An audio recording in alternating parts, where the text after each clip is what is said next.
Camille referma le dossier budgétaire du 3e trimestre et leva les yeux vers l'écran de projection. Les chiffres de la filiale logistique affichaient un écart de 11% par rapport aux prévisions, et 3 directeurs attendaient son analyse. Elle ouvrit la bouche pour commencer quand son téléphone vibra contre la table. Julien. Il n'appelait jamais pendant les réunions. En 10 ans de mariage, il avait intégré cette règle comme toutes les autres, avec cette docilité apparente qui, Camille le comprendrait plus tard, n'avait jamais été de la douceur, mais de l'indifférence. Elle s'excusa d'un geste, sortit dans le couloir et décrocha. « C'est fait. J'ai vendu l'appartement. 1,8 million. J'ai viré ma part sur mon compte. Rentre chez ta mère, Camille. C'est fini. » Sa voix était plate, presque administrative. Camille resta immobile, le téléphone contre l'oreille, le regard posé sur le parking à travers la baie vitrée. Et pendant quelques secondes, elle n'entendit plus rien, ni les mots de Julien, ni le bourdonnement de la climatisation, ni ses propres pensées. Puis, tout revint d'un coup, net et tranchant. « D'accord, » dit-elle. Elle raccrocha, retourna dans la salle de réunion, présenta son analyse pendant 45 minutes, sans que personne ne remarque quoi que ce soit. Puis elle rassembla ses affaires, prévint Sandrine qu'elle partait plus tôt et prit sa voiture en direction des hauts pavés. L'appartement occupait le dernier étage d'un ancien entrepôt réhabilité, 130 mètres carrés de poutres apparentes, qu'ils avaient acheté ensemble 8 ans plus tôt, quand Julien n'était encore ingénieur commercial chez Airbus Atlantique et que Nantes leur semblait être exactement la ville où construire une vie. Camille monta les 4 étages à pied, et quand elle poussa la porte, elle entendit des rires. Ils étaient dans le salon. Julien, sa mère Mireille, sa sœur Nathalie et son beau-frère Éric, assis autour de la table basse, une bouteille de crément de Loire ouverte entre les verres. Mireille portait son chemisier en soie crème, celui qu'elle réservait aux occasions qu'elle estimait méritées, et son sourire en apercevant Camille avait cette qualité particulière des victoires longtemps attendues. « Ah, te voilà », dit Julien en levant son verre. Nathalie détourna le regard. Éric fixa le sol. Seule Mireille soutint les yeux de Camille avec une satisfaction tranquille, parfaitement droite dans le fauteuil que Camille avait choisi elle-même chez un antiquaire de Clisson. Camille ne cria pas, ne pleura pas.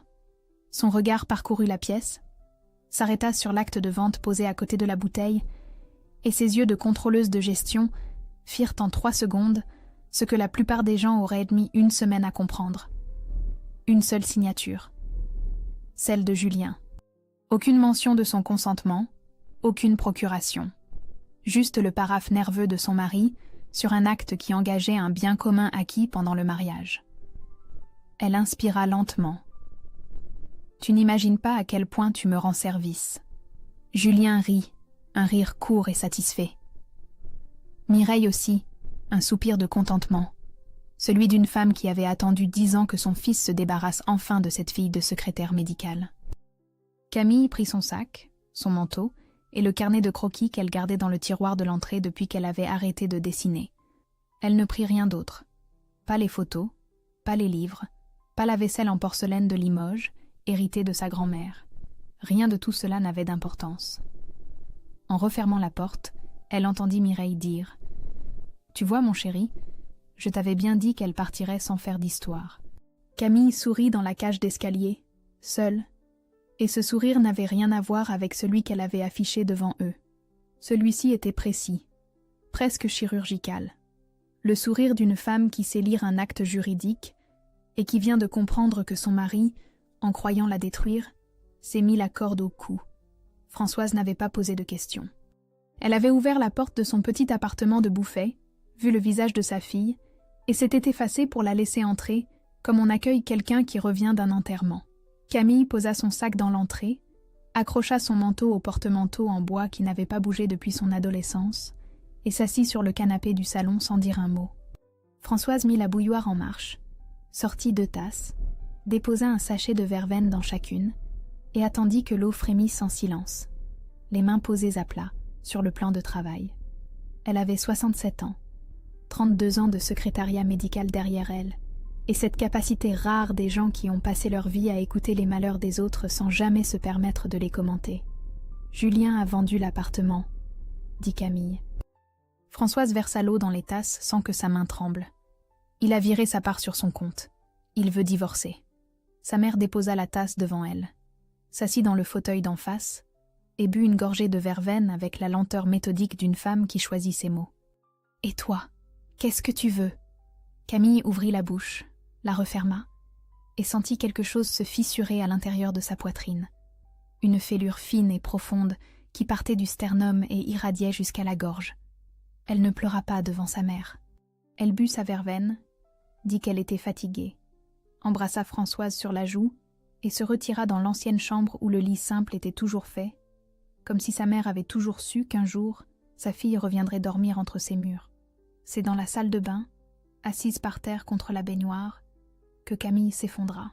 Pas de sanglots spectaculaires, juste des larmes silencieuses qui coulèrent le long de ses joues, et cette douleur sourde qui n'avait rien à voir avec l'appartement ni avec l'argent, mais tout à voir avec le fait qu'un homme, à qui elle avait donné 10 ans de sa vie, venait de la congédier par téléphone en 20 secondes, sous les applaudissements muets de sa mère. 10 ans à croire que la routine était de la solidité, que le silence entre eux était de la sérénité et non pas du vide, que Mireille finirait par l'accepter si elle se montrait suffisamment patiente et suffisamment irréprochable. Elle s'endormit par terre, se réveilla à 4 heures du matin avec une douleur dans la nuque et une certitude froide dans le ventre. Elle avait 38 ans, un métier qu'elle maîtrisait et un mari qui l'avait traité comme un meuble qu'on revend avec l'appartement. Le lendemain matin, Françoise prépara le petit déjeuner sans évoquer la nuit. Elle posa des tartines, de la confiture de Mirabelle qu'elle faisait elle-même chaque été, et un café serré dans le bol bleu que Camille utilisait depuis le collège. Camille appela Sandrine à 9 heures. Sa collègue et seule vraie amie au sein du groupe décrocha à la première sonnerie. « Dis-moi que tu plaisantes. »« J'aimerais bien. »« Il a vendu sans ta signature ?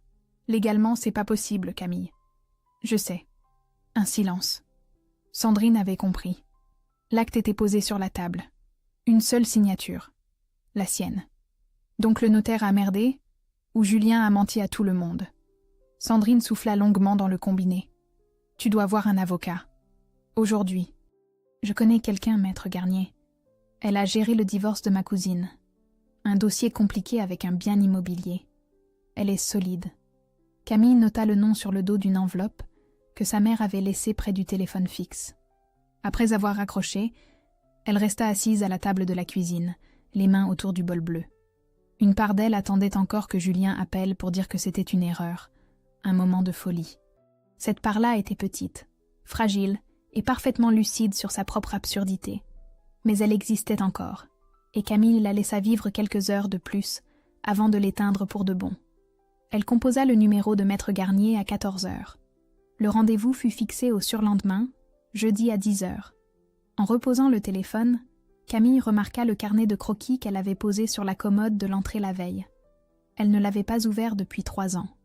Elle le prit, le feuilleta lentement, s'arrêta sur un dessin inachevé de la Loire vu depuis le pont Anne de Bretagne. Et pour la première fois depuis la veille, elle ressentit quelque chose qui n'était ni de la colère, ni de la douleur, mais une forme discrète et tenace de clarté. Le cabinet de maître Garnier occupait le 2e étage d'un immeuble en pierre de tuffeau, sur la rue Crébillon. Camille arriva avec 10 minutes d'avance et sentit son estomac se nouer en réalisant qu'elle n'avait jamais eu besoin d'un avocat de sa vie.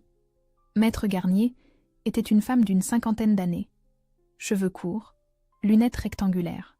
Elle écouta Camille pendant 20 minutes sans l'interrompre, et quand Camille eut terminé, elle posa son stylo et la regarda avec le calme de quelqu'un qui a vu passer des dizaines de dossiers semblables.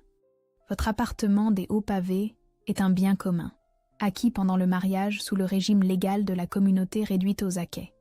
Votre mari ne pouvait pas le vendre sans votre consentement exprès. C'est l'article 1427 du Code civil. Et il n'y a aucune ambiguïté.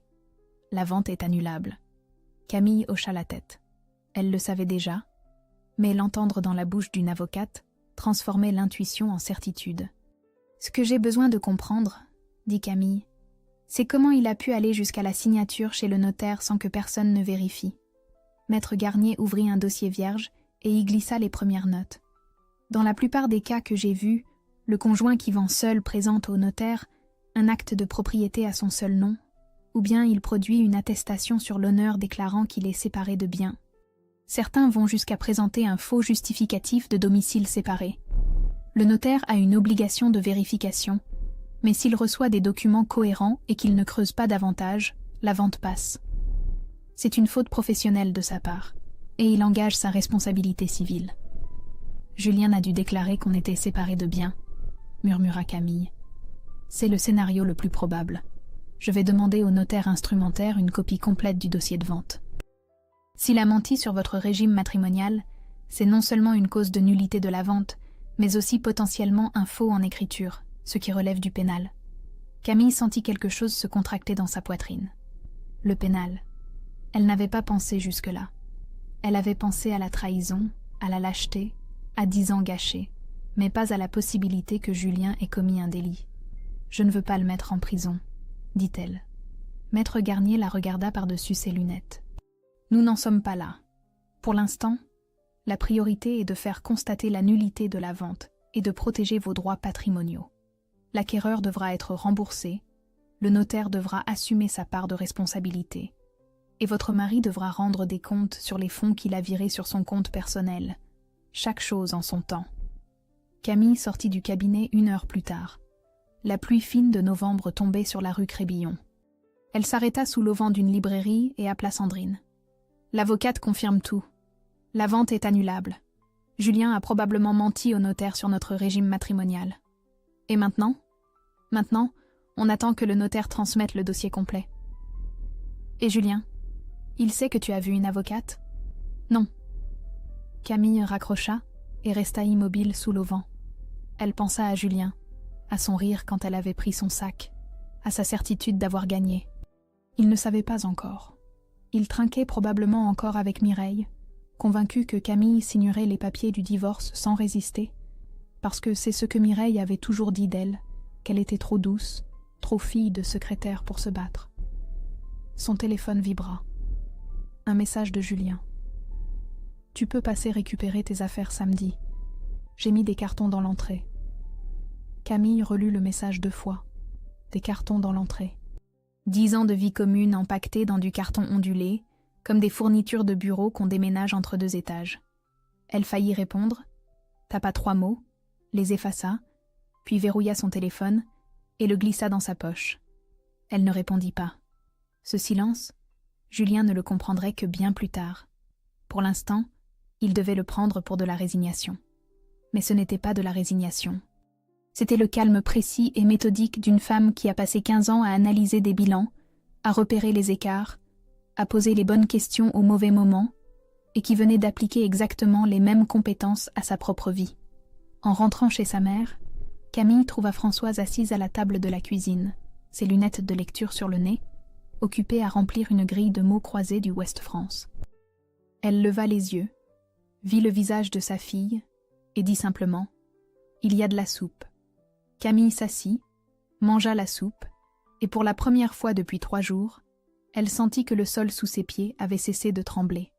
Ce fut Sandrine qui lui apprit, le lundi suivant, entre 2 cafés à la machine du 3e étage. Elle avait hésité. Camille le vit à sa façon de tourner la cuillère dans son gobelet sans boire, et finit par lâcher la chose d'un bloc, comme on arrache un pansement. Julien raconte partout que c'est toi qui es parti, que tu l'as quitté pour un collègue, que l'appartement, il l'a vendu parce que tu refusais de négocier le partage. Camille reposa son café sur le rebord de la machine. Le couloir sentait le plastique chaud et le détergent industriel. Et quelque part, à l'étage du dessous, une imprimante ronronnait dans le silence de la pause déjeuner. Qui raconte ça ? Sa sœur. Nathalie a appelé Virginie, tu sais, la femme de Thomas qui connaît Delphine du service commercial, qui me l'a répété ce matin en croyant que j'étais déjà au courant. Camille ferma les yeux 3 secondes. Le circuit était parfait. Nathalie lançait la rumeur. Mireille l'alimentait probablement depuis le salon de Carquefou, et Julien n'avait même pas besoin de salir les mains. Sa famille s'en chargeait avec le zèle méticuleux des gens qui protègent les leurs en détruisant les autres. Et les gens y croient ? Sandrine ne répondit pas tout de suite, et ce silence fut plus douloureux que n'importe quel mot. Certains, oui. Ceux qui ne te connaissent pas vraiment. Ceux qui préfèrent la version simple. Camille hocha la tête lentement. Ces gens-là choisissèrent la version de Julien non pas parce qu'elle était vraie, mais parce qu'elle était confortable. Un homme quitté par sa femme pour un collègue, c'était un récit simple, familier, qui ne demandait à personne de poser des questions gênantes. Elle ne dit rien à Sandrine. Elle retourna à son bureau, ouvrit ses fichiers budgétaires et travailla jusqu'à 19h avec une concentration qui ressemblait à de la rage comprimée. Le soir, chez sa mère, elle ne mangea pas. Françoise ne commenta pas l'assiette intacte. Camille s'enferma dans sa chambre, sortit l'album photo qu'elle avait récupéré dans un carton que Julien avait laissé devant la porte de l'immeuble de Bouffeil le samedi précédent, sans sonner, sans un mot, juste les cartons et le bruit de son moteur qui repartait. Elle tourna les pages lentement. Belle-Île, été 2019. Julien bronzé et souriant sur la plage de Donan. Noël 2020, chez Mireille à Carquefou. Camille assise au bout de la table entre des gens qui ne lui adressèrent la parole que par obligation. Anniversaire de mariage, 2021, un restaurant sur l'île de Nantes. Julien distrait, le regard sur son téléphone. Camille souriante devant le photographe parce qu'on sourit sur les photos de couple. Elle s'arrêta sur cette photo et la regarda longtemps. Le sourire de la femme sur l'image était le même que celui qu'elle avait eu en quittant l'appartement 4 jours plus tôt. Un sourire de surface, posé sur le visage comme un maquillage, qui ne touchait ni les yeux ni le cœur. Elle avait porté ce sourire pendant des années sans s'en rendre compte. Les 3 dernières années, c'était Julien qui s'éloignait, pas elle. Les week-ends où il partait voir des amis à Pornic et revenait le dimanche soir sans avoir bronzé. Les soirées où il restait sur son téléphone dans le salon pendant qu'elle lisait au lit.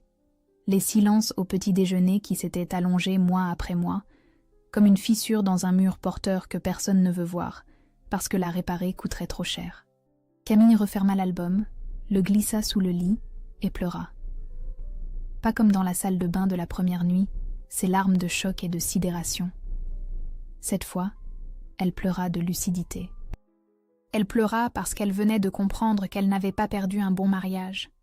Elle avait perdu 10 ans à en maintenir un mauvais, par habitude, par peur du vide, par cette conviction absurde que la persévérance finirait par transformer l'indifférence en amour. Elle se moucha, se lava le visage et prit une décision. Le lendemain matin, elle appela Maître Garnier et lui demanda d'engager formellement la procédure d'annulation de la vente. « Vous êtes sûr ? Une fois la procédure lancée, votre mari sera notifié. Il saura que vous agissez. Il saura. Et vous êtes prête à ce que ça implique ? Les choses vont devenir conflictuelles. » Camille regarda par la fenêtre de la cuisine. Françoise étendait du linge sur le petit balcon de Bouffay, les gestes précis et tranquilles d'une femme qui a traversé sa propre vie sans jamais demander à personne de la porter. « Lancez la procédure, maître. » Elle raccrocha, et le silence qui suivit n'avait plus rien à voir avec celui des jours précédents. Ce n'était plus le silence de l'attente. C'était celui d'une décision prise. La première fissure dans l'assurance de Julien apparut un mardi matin, sous la forme d'un appel du notaire.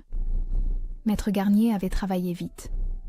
La mise en demeure rappelant au notaire instrumentaire ses obligations était partie le vendredi. Le notaire, un certain maître Berthelot installé à Rezé, avait compris en lisant la lettre qu'il avait un problème sérieux, et sa première réaction avait été d'appeler Julien. Camille apprit tout cela par Maître Garnier, lors d'un appel en fin de journée. « Le notaire a contacté votre mari ce matin. D'après ce que j'ai pu reconstituer, Julien lui avait effectivement présenté une attestation sur l'honneur déclarant être séparé de biens. Le notaire n'a pas vérifié au-delà. Il est en panique. Et l'acquéreur ? Ils ont été informés par le notaire que la vente pourrait être annulée. Ce sont des retraités, un couple qui a vendu leur maison à Saint-Herblain pour acheter votre appartement. Ils sont installés depuis 3 semaines. Vous imaginez leur état. » Camille imagina. Un couple de retraités. Des cartons à peine défaits. Des meubles disposés dans un salon qui ne leur appartenait peut-être pas. Elle ressentit un pincement de culpabilité avant de se rappeler qu'elle n'avait rien provoqué. « Ce n'est pas contre eux que j'agis, » dit-elle. « Je le sais, et je le leur ai fait savoir. Le notaire est responsable civilement. Son assurance professionnelle couvrira le remboursement si la vente est annulée. Les acquéreurs ne perdront pas leur argent. Mais le processus prendra du temps. » Camille raccrocha et resta assise dans la cuisine de Bouffay, les mains à plat sur la table. Françoise préparait le dîner sans rien demander, comme chaque soir, et le bruit régulier du couteau sur la planche à découper avait quelque chose de rassurant, un métronome domestique qui maintenait le rythme des jours pendant que tout le reste vacillait. C'est Sandrine qui lui apporta la deuxième révélation. 2 jours plus tard, dans le parking du bureau, à l'abri des oreilles du 3e étage. J'ai appris quelque chose sur Julien, et je ne sais pas si tu veux l'entendre. Ah. Camille attendit. Mon cousin Frédéric travaille à la BNP du centre-ville. Il n'a pas le droit de donner des détails, mais il m'a dit un truc en me faisant jurer de ne pas répéter. Julien a des dettes, beaucoup. Des crédits revolving, des découverts, et des sommes importantes perdues sur des sites de Paris en ligne depuis au moins 2 ans. Le parking sentait l'essence et le béton humide. Une voiture démarra quelque part dans l'ombre, ses feux arrière rouges glissant vers la sortie comme 2 yeux qui se détournent. Camille ne dit rien pendant un long moment. Quelque chose se réorganisait dans sa tête. Les week-ends à Pornic qui n'étaient montés pas des week-ends à Pornic. Le téléphone qu'il gardait toujours face retournée sur la table. Les silences au petit déjeuner qui n'étaient pas de l'ennui mais de l'angoisse. Et cette précipitation à vendre l'appartement, cette brutalité qui n'était pas un plan calculé mais un geste désespéré, le geste d'un homme acculé qui avait sacrifié son mariage pour éponger ses dettes. « Il ne m'a pas quittée par cruauté », murmura Camille. Sandrine la regarda sans comprendre. « Il m'a quittée par lâcheté.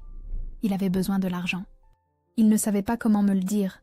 Alors il a préféré tout casser d'un coup et laisser sa mère applaudir. Comme ça, il pouvait se raconter que c'était un choix et pas une fuite. » Sandrine posa la main sur son bras.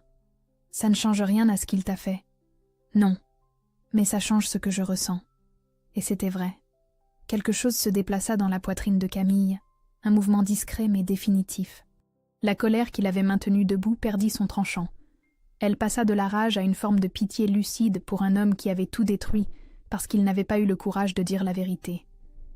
Elle rentra chez sa mère, mangea la soupe de poireaux que Françoise avait préparée, et pour la première fois depuis le début de cette histoire, elle parla. Elle raconta tout à sa mère, la vente, l'avocate, les dettes, les paris en ligne. Françoise écouta sans interrompre, essuya ses mains sur son tablier quand Camille eut fini, et dit une seule phrase. Un homme qui ment à sa femme sur l'argent lui ment sur tout le reste. Camille ne répondit pas.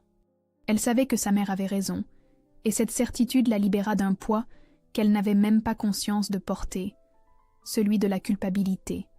Cette voix qui depuis 10 jours lui soufflait qu'elle aurait dû voir, qu'elle aurait dû comprendre, qu'elle aurait dû poser les questions qu'elle avait eu peur de poser.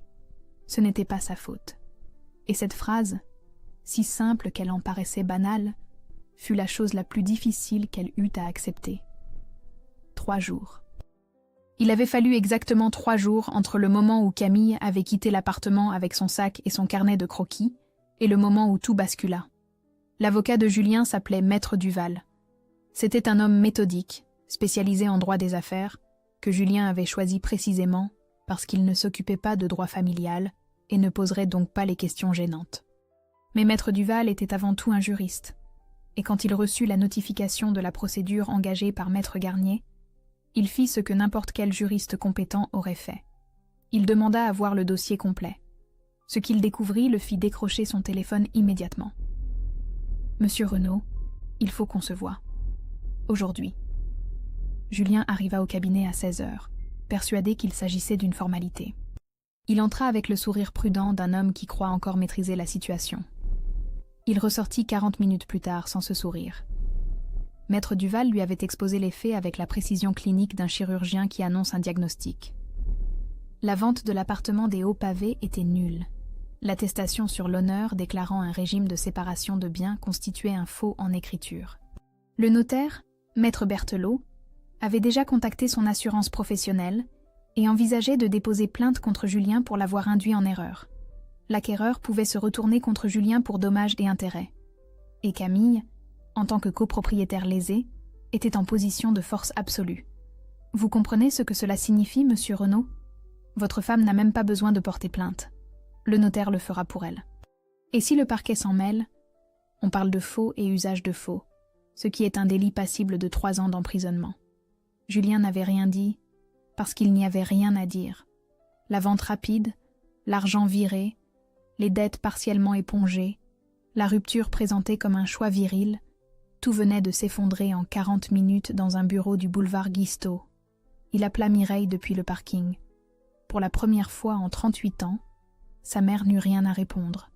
Pas de conseil, pas de « On va trouver une solution, mon chéri ». Juste un silence long et creux. Le silence d'une femme qui comprend que son fils a fait quelque chose qu'elle ne peut ni réparer ni excuser. Julien raccrocha et conduisit jusqu'à Bouffay. Camille rentrait du travail quand elle le vit. Il était debout devant l'immeuble de Françoise, adossé à sa voiture. Il avait maigri, ses yeux étaient rouges, et il avait cette posture affaissée des gens dont la colonne vertébrale ne soutient plus rien. Elle s'arrêta à 3 mètres de lui. Camille. Sa voix était méconnaissable. Plus rien de l'assurance plate du coup de téléphone, plus rien du rire satisfait du salon. Juste un filet de voix cassée qui cherchait ses mots. « Je suis désolée. Je sais que ça ne suffit pas. Je sais que j'ai tout détruit. Mais il faut que tu comprennes. J'étais acculée. Les dettes, les paris. Je ne savais plus quoi faire. J'ai paniqué. J'ai fait la pire chose de ma vie, et je le sais. » Camille ne bougea pas. Elle le regarda, et ce qu'elle vit ne fut ni le mari qu'elle avait aimé, ni l'homme qui l'avait trahi, mais quelqu'un d'autre. Un inconnu pathétique qui avait joué leur vie commune sur un écran d'ordinateur et qui venait maintenant lui demander de ramasser les morceaux. « S'il te plaît, Camille, dis à ton avocate d'arrêter la procédure. On peut trouver un arrangement. Je te rembourserai ta part. Je trouverai un moyen. Je te jure que je trouverai. » Il tomba à genoux sur le trottoir. Littéralement. Ses genoux heurtèrent le béton mouillé de novembre avec un bruit sourd, et ses mains se posèrent sur les pavés comme celles d'un homme qui prie, sauf qu'il ne priait pas, il suppliait, et la différence entre les deux est que la prière s'adresse à quelqu'un qui peut pardonner, tandis que la supplication s'adresse à quelqu'un qui n'en a plus l'obligation. Camille le regarda longuement. Une voisine de l'immeuble passa derrière elle, ralentit le pas, détourna les yeux et disparut dans le hall. La pluie commençait à tomber, fine et froide, et Julien restait à genoux sur le trottoir de Bouffay, trempé, défait. Quand Camille parla enfin, sa voix était calme, sans colère, sans mépris, juste une tristesse limpide, qui pesait plus lourd que n'importe quel cri. « Tu aurais pu me parler de tes dettes, Julien. On aurait trouvé une solution. On aurait vendu l'appartement ensemble, remboursé ce qu'il fallait rembourser, et peut-être qu'on serait encore debout tous les deux. Mais tu as choisi ta mère plutôt que ta femme. Tu as choisi le mensonge plutôt que la confiance. Et ça, je ne peux pas le réparer. » Elle le contourna, poussa la porte de l'immeuble et monta les escaliers sans se retourner. Elle ne dormit pas cette nuit-là, non pas à cause de la colère, ni de la tristesse, mais à cause d'une question qui tournait dans sa tête comme un animal en cage et qui refusait de se laisser attraper. Qu'est-ce qu'elle voulait, exactement? Maître Garnier lui avait envoyé un message dans la soirée, après que Julien eut quitté le trottoir de Bouffay. Un message bref, professionnel, qui résumait la situation en 3 lignes. La procédure d'annulation suivait son cours. Le notaire coopérait. Et Camille avait désormais 2 options. La première était la voie dure. Annulation de la vente, plainte pour faux, saisie conservatoire sur le compte de Julien. Camille obtiendrait la restitution intégrale de sa part. Plus des dommages, plus une condamnation pénale. La deuxième était la négociation. Un accord amiable dans lequel Julien restituerait la part de Camille, accepterait un divorce par consentement mutuel, et Camille renoncerait à la plainte pénale. Plus rapide, moins destructeur, mais cela supposait qu'elle accepte de ne pas aller jusqu'au bout. Elle se leva à 5 heures du matin, prépara un café dans la cuisine silencieuse de Bouffay, et s'assit à la table dans la lumière bleutée de l'aube. Le bol bleu du collège entre les mains, elle regarda les toits mouillés par la fenêtre, et pensa à Julien à genoux sur le trottoir, à ses mains sur les pavés, à sa voix cassée. Elle ne l'aimait plus. Elle en était certaine maintenant, mais elle ne le haïssait pas non plus, et c'est cette absence de haine qui rendait la décision difficile. Haïr Julien aurait été plus simple. La haine est un moteur confortable parce qu'il ne demande aucune réflexion. Françoise apparut à 6 heures, en robe de chambre, les cheveux encore défaits. Elle vit sa fille assise dans le noir avec un café froid et ne dit rien pendant un moment. Puis elle s'assit en face d'elle. Tu penses à quoi?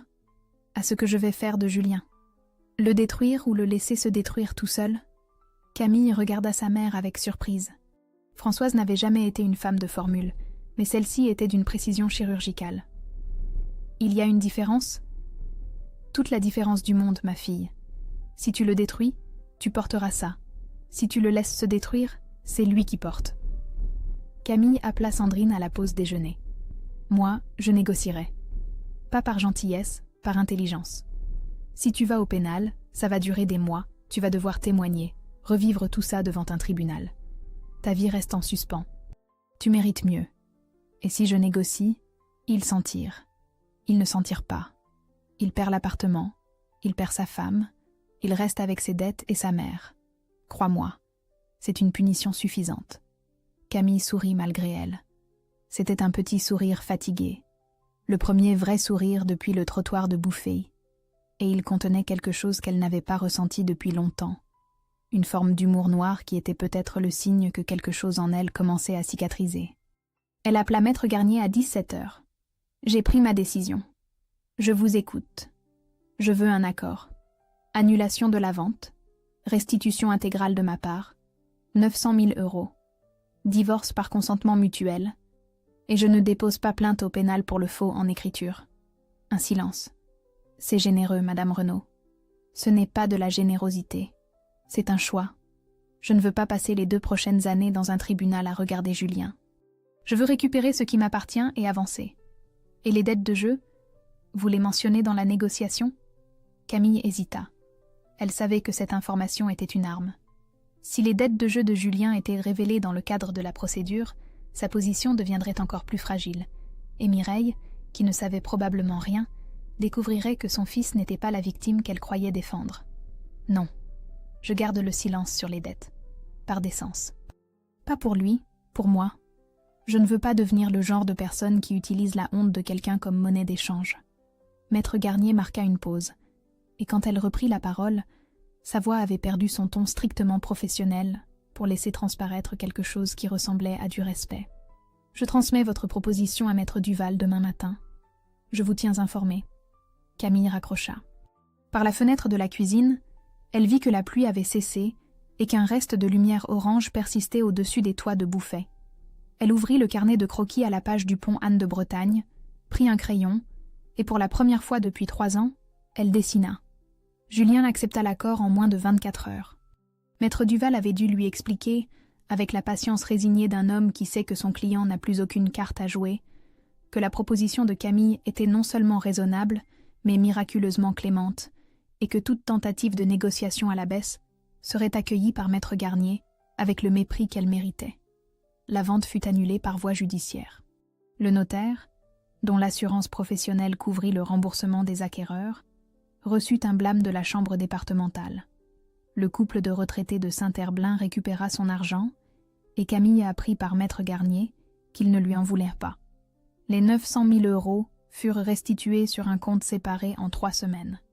Le divorce par consentement mutuel fut enregistré chez un notaire rue Voltaire, dans un bureau où Julien et Camille se retrouvèrent côte à côte pour la dernière fois. Julien signa sans lever les yeux. Camille signa en regardant droit devant elle. Ils ne se dirent pas un mot. Le confronto avec Mireille eut lieu 3 jours plus tard, et Camille ne l'avait pas cherché.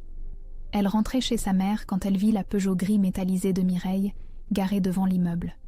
Son premier réflexe fut de faire demi-tour, mais quelque chose en elle refusa de céder du terrain une fois de plus, et elle poussa la porte. Mireille était dans l'escalier, au premier palier, debout face à Françoise qui lui bloquait le passage avec le calme immobile d'un rocher dans un courant. Les 2 femmes se regardaient en silence quand Camille apparut dans leur champ de vision. « Ah, te voilà !» dit Mireille. C'étaient les mêmes mots que Julien avait prononcés dans le salon des hauts pavés, le soir du crément, et l'écho fit monter quelque chose de chaud dans la gorge de Camille. Françoise se tourna vers sa fille, avec un regard qui disait clairement qu'elle pouvait faire disparaître Mireille en 3 mots, mais qu'elle attendait la permission. « Laisse-la parler, maman. » Françoise s'écarta. Mireille monta les dernières marches et se planta devant Camille dans le couloir étroit du 2e étage, son sac à main serré contre elle comme un bouclier. « Tu es contente de toi? Tu as détruit mon fils. Il a tout perdu.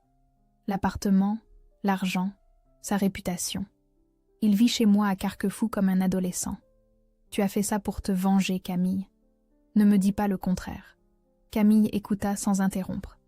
Elle regarda cette femme qui avait passé 10 ans à la traiter comme une intruse, à corriger sa façon de mettre la table, à rappeler à Julien devant tout le monde qu'il aurait pu faire mieux. Et elle sentit non pas de la colère, mais une lassitude définitive, celle qu'on ressent devant un problème qu'on a enfin cessé d'essayer de résoudre. Votre fils s'est détruit tout seul, Mireille. Il a vendu un appartement qui ne lui appartenait pas, en mentant à un notaire, pour éponger des dettes qu'il vous cachait autant qu'à moi. Je n'ai rien détruit. J'ai simplement refusé de me laisser dépouiller en silence. Mireille ouvrit la bouche, la referma. Quelque chose vacilla dans ses yeux, une lueur brève qui pouvait être de la surprise ou de la honte. Camille ne saurait jamais laquelle. Et vous l'avez aidé, poursuivit Camille. Pas en complotant, non. En lui apprenant depuis toujours qu'il pouvait traiter une femme comme un obstacle à contourner. En applaudissant chaque fois qu'il prenait une décision sans me consulter. En trinquant le jour où il m'a mise dehors. Mireille recula d'un pas, les lèvres serrées, le menton levé, cette armure de dignité blessée que portent les gens qui savent qu'on a raison, mais refusent de l'admettre. Je suis sa mère.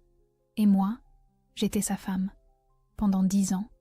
Et vous n'avez jamais accepté que ces deux choses puissent coexister. Mireille ne répondit pas. Elle passa devant Camille, descendit les escaliers, et la porte de l'immeuble se referma derrière elle, avec un claquement sourd qui résonna dans la cage d'escalier. Françoise apparut sur le palier, les bras croisés. Elle reviendra ? Non. Camille en était certaine.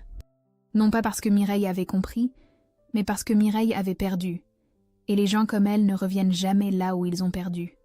Le soir, son téléphone vibra. Un SMS de Julien, le 3e en 1 semaine. Un paragraphe confus où il disait regretter certaines choses, tout en lui reprochant d'avoir tout rendu public. Camille lut le message une fois, posa le téléphone sur la table de nuit et ouvrit les paramètres de contact. Elle appuya sur « Bloquer ce numéro » sans hésitation, avec le geste simple et net de quelqu'un qui ferme un dossier qu'il a fini d'analyser. Puis elle éteignit la lumière, et pour la première fois depuis le coup de fil de Julien, elle s'endormit avant minuit. 6 mois passèrent, et Nantes changea 2 fois de saison. Camille signa l'acte d'achat de son nouvel appartement un jeudi de mai.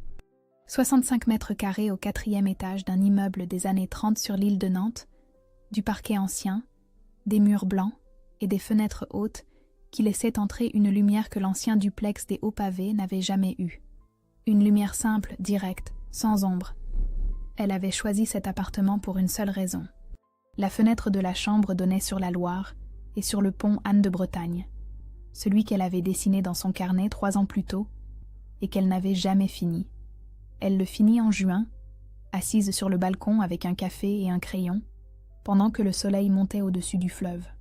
Le dessin n'était pas parfait, les proportions légèrement décalées, la perspective un peu fuyante. Mais il était terminé. Et Camille découvrit ce matin-là que finir quelque chose qu'on avait abandonné procure une satisfaction plus profonde que d'en commencer une nouvelle. Au bureau, elle avait obtenu la responsabilité du contrôle de gestion pour la filiale européenne. La promotion n'avait rien à voir avec son divorce.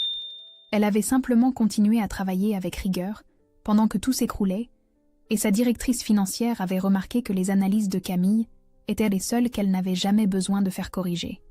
Le nouveau poste lui rapportait 3 400 € par mois, et Camille avait ouvert un plan d'épargne avec la discipline de quelqu'un qui a appris que la sécurité ne se délègue à personne.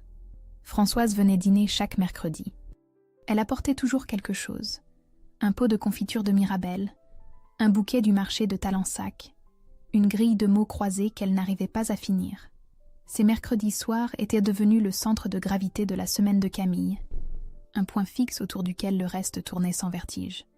Sandrine l'emmenait courir le dimanche matin le long de la Loire, et Camille, qui n'avait jamais couru, découvrit que ses jambes pouvaient la porter sur 8 kilomètres à condition de ne pas penser à la distance et de simplement mettre un pied devant l'autre.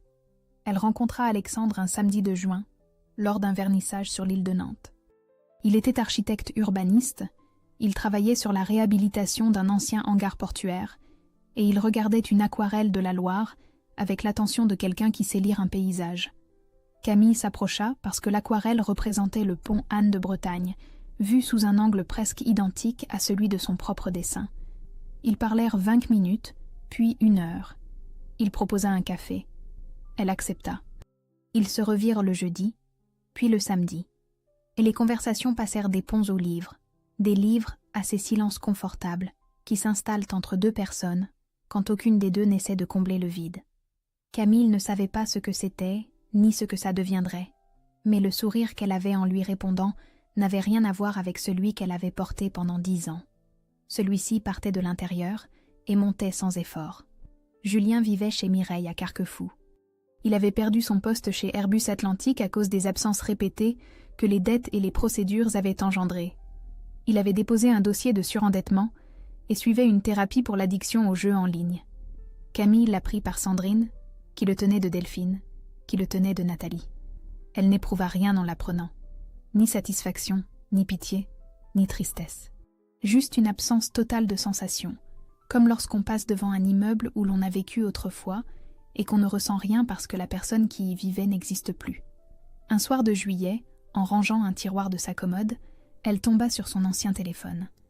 Elle le ralluma par curiosité, attendit que l'écran s'éclaire et ouvrit la conversation WhatsApp avec Julien. Des centaines de messages, des années de « je rentre tard », de « tu veux quoi pour le dîner », de « bonne nuit », envoyés depuis la pièce d'à côté. Elle fit défiler la conversation jusqu'au dernier message de Julien, celui des cartons dans l'entrée, et resta immobile un moment. Puis elle appuya sur « supprimer la conversation », confirma et posa le téléphone sur la commode. Le lendemain matin, elle ouvrit les volets de sa chambre sur l'île de Nantes, vit le pont Anne de Bretagne dans la lumière de juillet et prépara son café dans la cuisine silencieuse de son appartement à elle, celui que personne ne pouvait vendre sans son consentement, celui où personne ne trinquait à sa disparition, celui où le seul bruit était le murmure de la bouilloire et, quelque part en dessous, le souffle patient et continu de la Loire.